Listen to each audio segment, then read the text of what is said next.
క్షణం.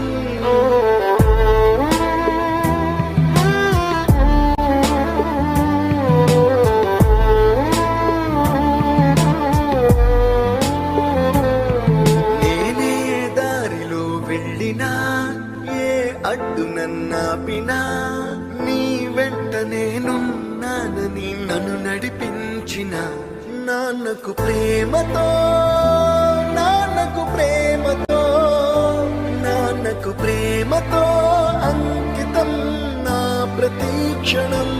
అందరూ టైంని సెకండ్స్లోనూ మినిట్స్లోనూ కొలుస్తారు. నేను మా నాన్న గుండె చప్పుడుతో కొలుస్తాను. ఈ ఆపరేషన్కి మిమ్మల్ని ఎందుకు సెలెక్ట్ చేసుకున్నానో తెలుసా? మీ అందరిలో ఉన్న కామన్ క్వాలిఫికేషన్, మీకు మీ ఫాదర్స్ అంటే ఇష్టం. ఏ తప్పునే చేసినా తప్పట